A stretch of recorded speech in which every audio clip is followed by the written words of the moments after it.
Tu es la source qui déverse la vie. Tu es celui qui donne la joie de vivre. Je veux vivre. Mon nom c'est Salah, je suis responsable de l'église du plein évangile de Tizi Ouzou. Et voilà, c'est une œuvre qu'on a commencée en 1996 et je bénis le Seigneur car jusqu'à aujourd'hui il a été fidèle. Personnellement, je me suis converti en 1988. C'est un frère, un ami, jusqu'à aujourd'hui, un Kabyle des montagnes qui m'a témoigné de l'évangile. C'est pour la première fois que j'ai entendu parler d'un Dieu qui comprend toutes les langues, qui on peut s'adresser sans faire un cœur à cœur, sans préliminaire, je dirais. Et il est très attentif et là, ça m'a vraiment ouvert les yeux. Et donc je me suis converti en 1988. Après ça, on a vécu pendant des années en groupe à l'université parce qu'on était tout un groupe à l'université. Donc on avait une communion, on s'est organisé en groupe de prière, on faisait des études bibliques, des temps d'intercession de prière. Et puis jusqu'à la fin de mes études, et puis on a vécu un temps vide où on se posait des questions par rapport finalement à ce que Dieu attendait de nous. Et puis c'était personnellement pour moi une crise où je voyais, c'est comme si Dieu il agissait, travaillait ailleurs, mais pas en Algérie. Mais le Seigneur a permis je dirais, ce temps vide ou ce temps de crise pour m'aider à m'enraciner davantage et lui faire confiance. Et en 1996, il y a eu, donc le Seigneur a envoyé l'équipe d'action apostolique africaine, dont le responsable est Pierre Truchel. Et Pierre Truchel, il a envoyé Philippe en Algérie en mars 1996 et ça a été pour nous une bouffée d'oxygène. On a été vraiment bénis. Et puis à partir de 1996, on s'est organisé en tant qu'église. On a ouvert un lieu public. Donc on voulait vivre publiquement notre foi malgré la situation difficile parce que c'était en pleine période du terrorisme. Mais on a fait confiance au Seigneur. Et on a ouvert donc des locaux et on voyait le Seigneur, voilà, comme dit la parole dans les actes, il ajoutait, jour après jour, le Seigneur ajoutait à son église ceux qui étaient sauvés. Et voilà, jusqu'à aujourd'hui, il continue de le faire. Cette année, je bénis le Seigneur, hein, on a eu 240 baptêmes, rien que cette année. En moyenne, on estime que le nombre de baptêmes annuels depuis 1996, on l'estime à 150. Rien que dans notre église, hein, rien que dans notre église. Donc, et puis donc l'église elle a progressé et je bénis le Seigneur aussi parce qu'il nous a donné aussi l'opportunité, la vision d'aller implanter des églises. Et ça c'est pour nous bénéfique parce que sinon on ne pourrait pas contenir tout ce nombre dans l'église actuellement. Donc on a commencé dès 1998, on a commencé déjà à implanter des églises. Donc tout autour de nous, on a jusqu'à aujourd'hui une douzaine d'églises implantées par l'église de Tizi Ouzou. Et je bénis le Seigneur pour ce qu'il fait au travers de chacun de nous. Je ne suis pas seul, on a toute une équipe, une belle équipe avec moi et c'est formidable. Il est guérissant, le Seigneur, il est toujours le même, hier, aujourd'hui, éternellement. Et c'est ce qui fait la différence. C'est qu'il y a beaucoup de gens, beaucoup de personnes, elles ont vu Dieu agir dans leur vie. Donc il les a guéris. Il y a des gens qui ont été libérés de l'alcool, de la drogue. Ça, on le voit souvent. Vraiment, Dieu, il travaille avec puissance. Et c'est ce qui, en fait, quand des familles voient un alcoolique libéré et puis qui change de vie, alors c'est toute la famille qui vient. Quand une famille voit une guérison, quand un membre de la famille est guéri d'une manière spectaculaire, hein, le miracle de Dieu, là ça atteste que le frère ou la sœur en question est dans le véritable. Et sans se poser d'autres questions. Toute la famille souvent vient à Jésus au travers des miracles. Aussi, Dieu travaille par des rêves aussi. Des gens qui ont reçu des visions du Seigneur Jésus, les appelant à le suivre. Et voilà, et ils obéissent à celui qui les a appelés.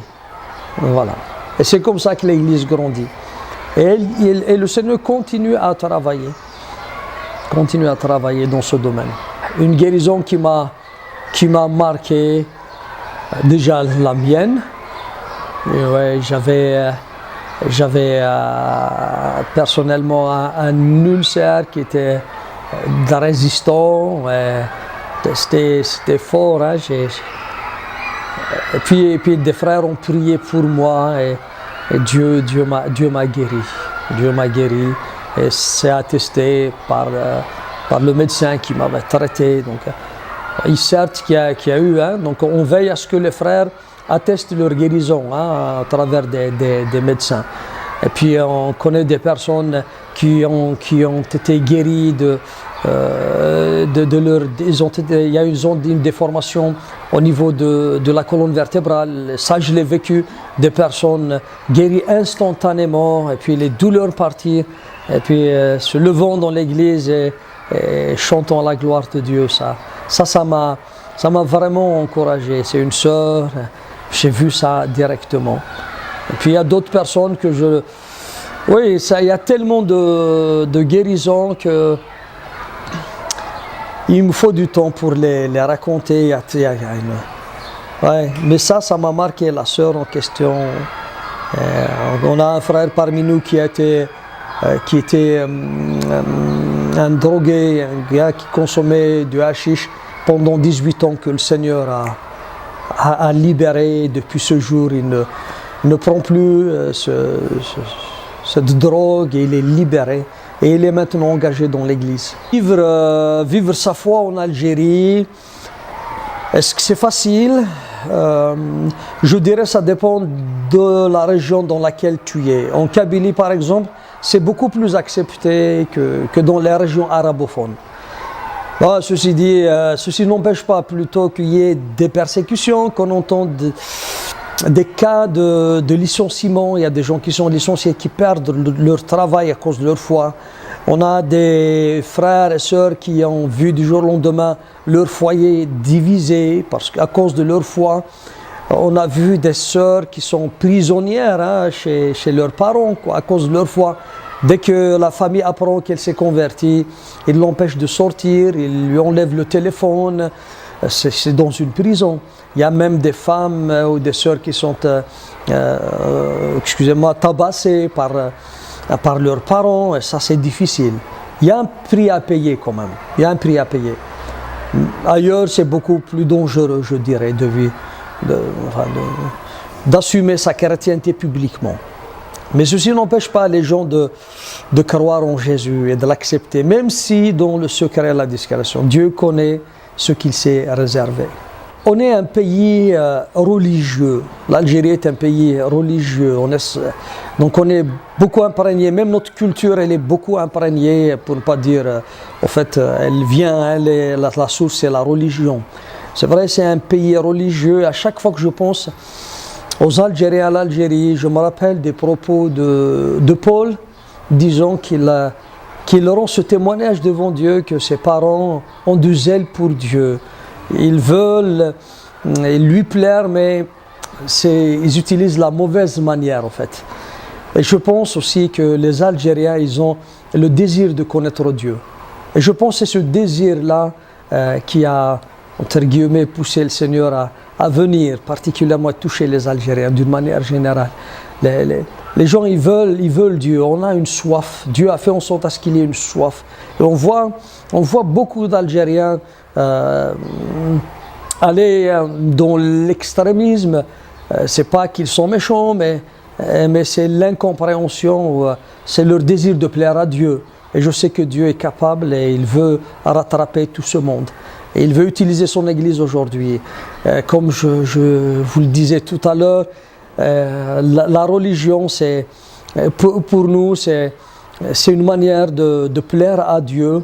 Et Et c'est pour nous, c'est comme si c'est la seule façon d'obéir à Dieu. Mais heureusement que le Seigneur est venu visiter cette nation. Et puis au travers du Seigneur, on comprend que Dieu ne veut pas mettre sur les épaules des gens un fardeau de plus, mais les libérer et leur donner la force de le servir comme il le veut, lui, en toute liberté, sans contrainte. Et je pense que le Seigneur, c'est ce qu'il est en train de travailler, de faire plutôt au travers de son Église. Et nous sommes là, dans ce pays, pour témoigner, pour dire aux Algériens que Dieu ne veut pas c'est toutes ces contraintes, toutes ces lois qui régissent, que l'homme essaye au fait de se créer pour plaire, ou de s'appliquer pour plaire à Dieu. Mais Dieu, il veut notre cœur tout simplement. Et donc on est là pour témoigner de cette vision de Dieu par rapport à la religion. On ne doit pas oublier qu'on est dans un pays qui pour l'instant est difficile, où quand même les choses pour l'Église ne sont pas faciles, et nous avons vraiment besoin de la prière des églises, de tous ceux qui vivent dans un monde libre, entre guillemets, libre, qu'ils prient et qu'ils continuent de prier pour nous. Et je veux remercier tous ceux qui ont prié, tous ceux qui ont intercédé, qui jeûnent jusqu'à maintenant pour que l'œuvre de Dieu grandisse, prenne de l'ampleur en Algérie. Et je dis à tous ces frères et ces sœurs, continuez de prier et merci beaucoup pour vos prières. Que Dieu vous bénisse. Et plaise au Seigneur qu'il y ait des milliers, des centaines de milliers d'Algériens à l'avenir qui vont faire cette expérience, celle que j'ai faite. La grâce de Dieu dans la vie d'un homme. Esprit Saint, viens sur